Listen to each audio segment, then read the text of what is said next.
Olá, Dr. Leitman. Dr. Leitman, olá a todos. Hoje chegamos a Abraham e ele vai ficar connosco por algum tempo. E já falamos que neste nível de egoísmo a pessoa tem o primeiro anseio na direção do Criador e Abraão está a liderar-nos. Dr. Leitman, assim está escrito no livro Midrash Rabbah. Este livro foi escrito umas centenas de anos atrás, durante o êxodo da Babilónia. Existe um tipo específico de atitude para com isto, está escrito de uma forma muito peculiar, Dr. Leitman, e daí este tipo de atitude para com ele. Está escrito num estilo literário, Dr. Leitman, certo, descreve ações terrenas e ao mesmo tempo ações espirituais. E este estado misturado em que está escrito está direcionado para uma pessoa para quem tudo é um mundo inteiro, toda uma manifestação. Para nós parece um pouco estranho, claro. E o livro é também visto parcialmente como uma lenda. É como a história de Pushkin, em que ele diz o seu cavalo vai ser a sua morte, etc. Algo que é 50% real. E é o mesmo aqui. A história de Abraão começa como um thriller. O que aconteceu ali, exatamente? Dr. Leitman, o nome explica-o grandemente. A porção é chamada Lech Lechá. Lech Lechá, isso é hebraico. E qual é a tradução? O que significa de forma literal? Dr. Leitman, significa vá, vá. Tipo, saia daqui? Dr. Leitman, sim. E isso pode ser interpretado de uma forma muito crua ou de uma forma suave e gentil. E qual seria a interpretação crua? Dr. Leitman, saia daqui. E também desapareça. Pira-te. E é mesmo assim. Deixe aquele mundo egoísta, aquele reino no qual se revelou, porque isto é o que foi revelado a Abraão na antiga Babilônia. Portanto, o Criador diz-lhe: vá, vá, saia daqui. Sim, saia daqui e troque este desejo egoísta por outro desejo. Baseado no que lhe vou revelar agora, vai alcançar o êxodo para um novo desejo. Um desejo de doação e amor. O capítulo fala todo sobre ascender. Para já gostava de falar um pouco de Abraão antes de começar este capítulo. Está escrito no grande comentário, nessa altura, o rei Nimrod reinava na Babilônia. Dr. Leitman, sim. Está escrito acerca daquele tempo. A força e o engano do rei Nimrod eram como um provérbio. É conhecimento universal que o seu braço aponta-se ao coração de um veado nunca falhava. Ai de quem duvide que Nimrod é um deus autocriado. E o carrasco sempre ficava ao lado do seu trono. De que se trata tudo isto? Dr. Leitman, já agora, este facto é a imagem de um verdadeiro rei. Um rei é, antes de mais, temido. Quando falamos nas qualidades do Criador, também dizemos que a primeira qualidade é o medo, temor, irá em hebraico. Temor, mas em relação ao Criador, porque nós percebemos a sua grandeza. Não temos medo das suas ameaças, mas temos temor perante a sua grandeza. E, portanto, este medo é chamado de temor. Este temor deriva do respeito, de uma grande relação, de uma grande força, deste grande preenchimento, controle universal. Ou seja, não é uma questão de medo, mas temor perante o Criador. Dr. Leitman, sim, essas são coisas um pouco diferentes, obviamente, e então alcançamos amor. É o mesmo na corporeidade. Mas enquanto egoístas, isso age em nós de forma diferente. O rei precisa de nos tratar de forma dura, cruel, causando-nos este medo e ansiedade e temor até ao horror perante o seu poder. A nossa vida está nas suas mãos, sem quaisquer condições. Sem lei, sem lógica, ele pode fazer o que desejar. E então, no pico deste medo, aparece o amor. Isso é surpreendente. Dr. Leitman, sim, deriva do nosso desejo egoísta. A sensação para com o Criador deriva de uma transformação gradual do desejo para um estado altruísta. E depois alcançamos temor e amor revelado. Não importa o que aconteça, E mesmo se nos nossos olhos ele não for rei, vamos amá-lo e a todas as suas manifestações. Mas aqui tudo aponta para o carrasco que estava ao lado dele. O carrasco estava ao lado dele. Também se fala disso dos tempos de Stalin. Dr. Leitman, na verdade, alguém que queira ser rei, isto é como precisa de ser. No nosso mundo, se pagarmos, por exemplo, em Tamerlane, Genghis Khan, isso é como eles eram. O rei não é o rei, senão cortar uma dúzia de cabeças dos seus homens. E já agora, sem razão nenhuma. Não é porque ele é justo ou algo assim, pelo contrário, não há justiça nenhuma. Deve haver apenas a vontade do rei. E basta. E do que se trata isto na realidade? Não está a falar disto, certo? Está a falar do rei que governa dentro de nós, Nimrod, enquanto o nosso eu egoísta. Dr. Leitman, este egoísmo mostra, na verdade, a sua irracionalidade completa. Come e consome tudo. Força-nos a querer fazer o que quer que seja, por forma a governar o resto do mundo, apesar de a pessoa saber que é para seu próprio prejuízo. Então quem é o rei Nimrod? Dr. Leitman, é o nosso egoísmo, que nos força a lutar e não nos dá descanso. Isto é um problema que ainda não podemos fazer nada contra. Ainda temos medo da sua manifestação e, portanto, começamos a amá-lo. O nosso ego? Dr. Leitman, sim. Neste ódio, neste medo, aparece o amor. Mas dura, claro, enquanto existir um carrasco ao seu lado. E então vieram tempos diferentes, e está escrito acerca disso. Um dia o astrónomo de Nimrod aproximou-se do trono humildemente e caiu de joelhos perante o rei. Sua Majestade anunciou: tivemos conhecimento de um grande perigo que ameaça o seu trono. As estrelas preveem que um rapaz vai nascer em breve no seu reino. Vai negar a sua divindade e vai suplantá-lo. É como o começo de um thriller. Dr. Leitman, isto significa que no reino egoísta, que é baseado no egoísmo do homem, que trabalha apenas para si mesmo, e parece que é apenas para ele mesmo. De repente, tem este discernimento, este pequeno rapaz, esta nova realização e compreensão que lhe vai revelar que Nimrod não vale nada. Mesmo neste estado em que é pequeno e fraco, com apenas uma palavra sua, porque todos os desejos já cresceram, estão saciados com o ego, estão convencidos que não os levam a lado nenhum. Governam-nos e é tudo. Esta é a sua qualidade. Ou seja, não leva a nada mais. E então chega esta pequena criança, que revela que o rei vai nu. E claro que isto derruba Nimrod. E quando chega o tempo deste rapaz, Dr. Leitman, quando o egoísmo alcança a sua grandeza, a sua maturidade. E os astrólogos são as propriedades que, como que ajudam o egoísmo a manifestar-se de alguma forma corretamente. O egoísmo em si mesmo é muito limitado. Tem apenas um pensamento. Isto é bom. Não compreende as consequências, não vê as consequências das ações e não tem em consideração nenhuma outra força que exista na natureza. Estes ajudantes não estão cegos pelo seu egoísmo. Possuem qualidades mais equilibradas numa pessoa, que se encontram num estado intermédio entre este estado egoísta e compreender a perspicácia, conhecimento, sabedoria. Por um lado, é por isso que não são como o rei, são mais sábios. Mas isto é devido ao facto de que são menos egoístas.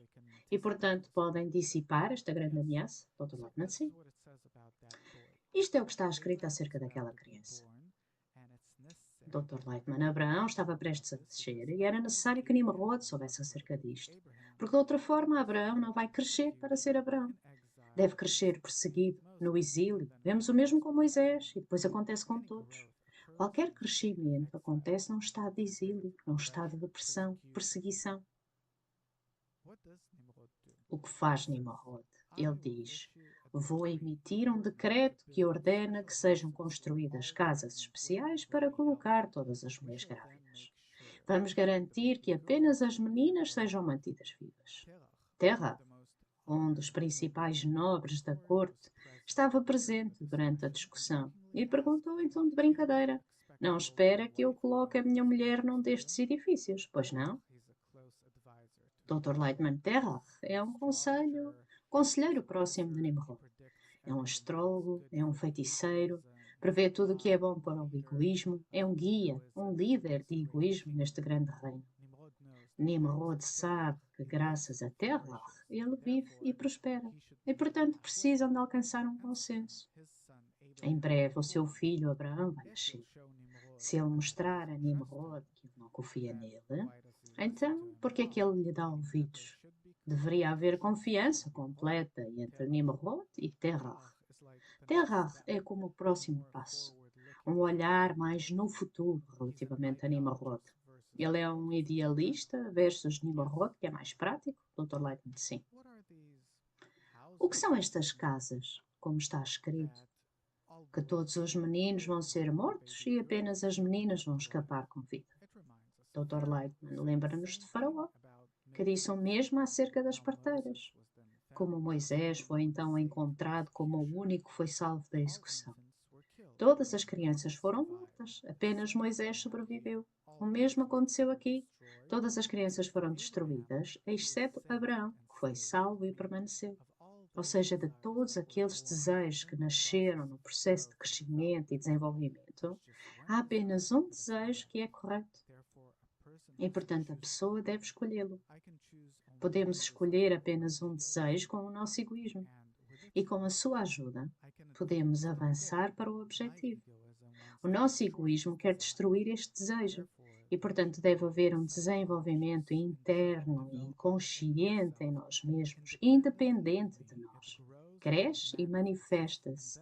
E então não podemos fazer nada acerca disso. Ou seja, existem tais qualidades em nós que devem crescer, independentemente de nós, sem serem percebidas por nós.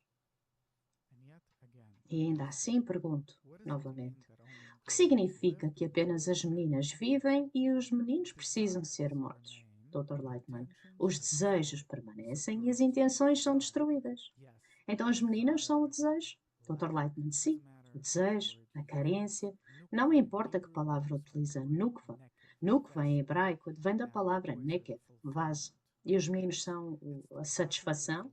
Dr. Lightman, sim, é a propriedade da satisfação. Como preencher? Cada um é satisfeito à sua maneira. E, portanto, não precisamos de novos preenchimentos, apenas precisamos deste velho sistema. E com esta doutrina avançamos em frente.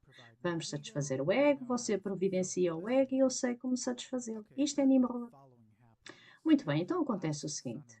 Terra esconde o seu filho numa caverna e quando Abraão tem 3 anos, começa a olhar em volta para o mundo e de repente começa a sentir que por detrás de tudo isto existe uma força. Ou seja, Abraão, com 3 anos, alcança o Criador. Então a minha primeira pergunta é o que significa 2 anos? Algures numa caverna? Que tipo de realização é esta? Abraão dentro de uma pessoa com 3 anos que alcança o Criador. O que é isto? Dr. Lightman, ou seja, ele começa a perceber que todo o mal, todo o bem, o primeiro ano é como que no Egito, o que falamos que primeiro há os 7 anos da abundância, os 7 anos de fome, e então aparece a linha do meio, que os traz para o êxodo do Egito e ascender. O mesmo aqui. No primeiro ano compreende simplesmente o mundo. O segundo ano é a compreensão do seu preenchimento egoísta, as linhas da esquerda e da direita. E o terceiro ano é a percepção dos seus conceitos internos, a força impulsionadora interna. Ou seja, o terceiro ano leva-o à realização do Criador. No nosso mundo existem 2 rédeas, a positiva e a negativa, 2 forças que governam este mundo e que o governam. A terceira parte é a linha do meio, de onde derivam estas 2 forças. Abraão alcança este estado, e claro que nós estamos a falar de uma criança de 3 anos, mas já tinha 37, começa a agir, a fazer ações, e quando estava prestes a ter um filho já tem 100 anos, etc. Tudo isto são as alturas e medidas da realização. 3 anos, 7 anos, 10 anos, 30, 40, até aos 100, 120, etc. Ou seja, são medidas do seu controlo sobre o ego. É a natureza do universo e a compreensão de como funciona e de como ele deve tirar as rédeas ao Criador e tomá-las nas suas próprias mãos. Então, para uma pessoa que alcança um mundo superior, estes 3 anos são os 3 níveis de desenvolvimento? Dr. Leitman, sim, 3 anos, ou 3 níveis, ou 3 dias, como no Egito que temos 7 anos e mais 7 anos, e durante o êxodo manifesta-se em pragas, etc. Muito bem, depois diz que Nimrod esqueceu um pouco acerca de Abraão. Abraão era um rapaz que já alcançou o Criador. Dr. Leitman, isto acontece porque isto é como uma pessoa se desenvolve. Em cada passo a pessoa fica habituada àquele nível e pensa que tudo continua como antes. Então Abraão voltou para o seu pai Terah e começou a trabalhar na sua loja vendendo ídolos. Dr. Leitman, sim. O avanço espiritual começa, primeiro que tudo, num estado em que a pessoa é guiada pelo seu ego.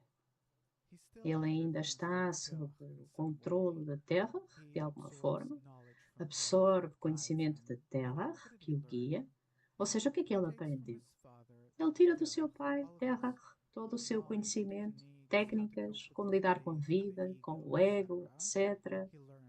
Aprende tudo isto, até ao ponto em que se torna igual a ele e aos egoístas deste mundo. Ou seja, que não é possível começar o avanço espiritual antes de todo o egoísmo se encontrar em seu poder. Compreende que é a sua essência e que o pode controlar. Isto foi o que Abraão alcançou. E quando pode controlar o ego? Quando sente que é mau para a pessoa. O ego, quer dizer. Dr. Leitman, não. Não a princípio. Abraão trabalha para o seu pai. Faz estátuas, amuletos, ídolos e védios. Ou seja, ganha de uma forma egoísta numa realização espiritual aparente. As pessoas acreditam que possuem uma conexão com forças espirituais, ou seja, que esta força no nosso corpo, esta entidade universal, espiritual, é uma força que leva a pessoa para a frente. E nesta altura acreditamos que podemos ser bem-sucedidos no nosso mundo ao alcançar um mundo espiritual. Ou seja, que tudo isto acontece de uma forma egoísta. Mas isto já é um crescimento espiritual egoísta. Ou seja, que primeiro cuidamos da vida primitiva, como Nimrod. E depois começamos a pensar qual a razão. Podemos, primeiro que tudo, fazer a nossa vida terrena primitiva mais fácil se atrairmos para ela as forças superiores, ou seja, que as usamos para nós mesmos. Claro, para atrair de cima para baixo, ser mais saudável, mais bem-sucedidos, sabemos o que contempla o amanhã. Quem não gostaria de saber e compreender tudo? Ou seja, deixar o mundo espiritual servir-me? Dr. Leitman, claro, conhecimento é poder. Então a pessoa começa a entender que estas forças e a existência no campo das forças superiores, que é bom em si mesmo, que é perfeição, infinito, desligado deste mundo animal, desta vida animal. Pelo contrário, não precisamos de puxar a espiritualidade para aqui, mas elevar-nos para a espiritualidade. É aí que está a verdadeira vida.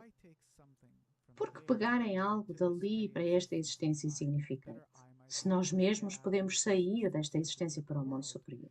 E esta transformação é o que aconteceu a Abraão. É uma ideia revolucionária, certo?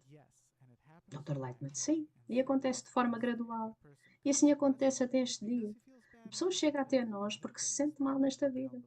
E pensa que com a ajuda da sabedoria da Kabbalah pode melhorá-la, torná-la melhor. E damos as boas-vindas a este desejo. É saudável, realista, por favor, tudo é para a pessoa, está tudo aberto. Mas quando a pessoa começa a estudar a sabedoria da Kabbalah, e não escondemos isto já agora, não o fazemos. E isto é o que apanha as pessoas. E é assim na natureza. A pessoa não pode alcançá-lo de outra forma. Por mais que lhe diga, a pessoa não acredita. Ele simplesmente não tem outra saída. A pessoa compreende que há forças aqui que o governam e tenta pelo menos controlá-las. E passado algum tempo, acontece na vida da pessoa uma revelação espiritual. Por que hei de fazer isto nesta vida? Torná-la melhor para fazer mudanças cosméticas? Porque posso fazer isto se posso ascender a grandes realizações do Criador e existir ali, na minha existência perfeita. E aqui não. Nada é eterno, perfeito. Apenas tentamos evitar alguns problemas. Naturalmente, a pessoa começa de forma egoísta a escolher o espiritual sobre o material. Mas quando escolhe o espiritual, começa a ansiar pelo mundo espiritual, porque estar ali separado do mundo material é o melhor. E também alcança a compreensão que o mundo espiritual não é para o fazer sentir melhor. Em si mesmo é valioso e isso começa a ser-lhe revelado. Então falamos acerca destes três níveis. O primeiro é Dr. Lightman, não é o primeiro. Antes disso existimos como animais neste mundo. Ao nível de Nimrod, Dr. Lightman, sim, vemos TV e assim, e depois temos um desejo de apimentar a nossa vida um pouco. E então, frustração, golpes, depressão, drogas e tudo. Ou seja, queremos adoçar a nossa vida para que este mundo espiritual nos sirva. O próximo nível é quando de repente começamos a compreender que é melhor se ascendermos. Dr. Lightman, sim. Porquê permanecer na Terra? É melhor ascender. E então depois?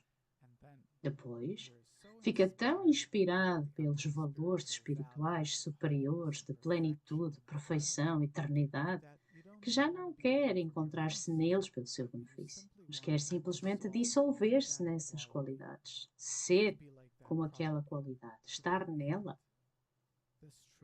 Isto é verdadeiramente fantástico. Então, acontece que é como se estivesse a caçar almas? Eu? Sim, Dr. Lightman, mas a pessoa não tem alma, não há nada para agarrar, apenas um pequeno corpo animal. É isso. A alma é este estado de se dissolver no superior. Só assim alcançamos, realizamos a alma. E quando dizemos alma agora, Dr. Lightman, é apenas uma substância rudimentar nossa que vai desenvolver em nós. O que significa adorar ídolos? Se pode clarificar isto? Dr. Lightman, significa que acredita nestes poderes espirituais e tenta manipulá-los de alguma forma. Pode adornar-se com a ajuda de conhecimento, psicologia, usar todo o tipo de truques que inventamos e procuramos constantemente. Governos, organizações, todas as pessoas normais procuram alguns truques. Como podemos ficar mais confortáveis, tornar a nossa vida menos estressante? E isto é chamado orar a ídolos? Dr. Lightman, sim. Estas várias forças da natureza que nos podem ajudar. Uma espécie de ajuda do estrangeiro espiritual. Então é um estado que quer tudo aqui, agora, mais dinheiro, mais poder, mais tudo. Dr. Lightman, sim. E este é o nível no qual Abraão está a funcionar, e Terra também. Por que é que ele é chamado mágico, feiticeiro? Porque isso é o que chamamos no nosso mundo as pessoas que podem fazer algo com a ajuda de alguma força externa. E então acontece aquela inversão, Abraão começa a partir os ídolos, começa a dizer às pessoas que é tudo heresia e que devem acreditar apenas no Criador, e as pessoas não querem acreditar nele, e o seu pai faz queixa dele a Nimrod. Dr. Lightman, porque ele saiu do nível do seu pai e, de acordo com a lei da negação, agora está contra o seu pai.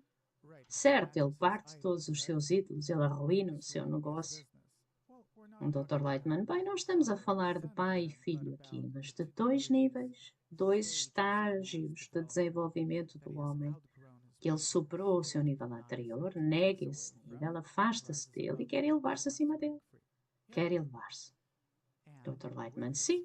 E com o seu pai estando contra ele e Nimrod também, isso ajuda a libertar-se. Ou seja, temos que compreender que não existe nada malévolo no mundo.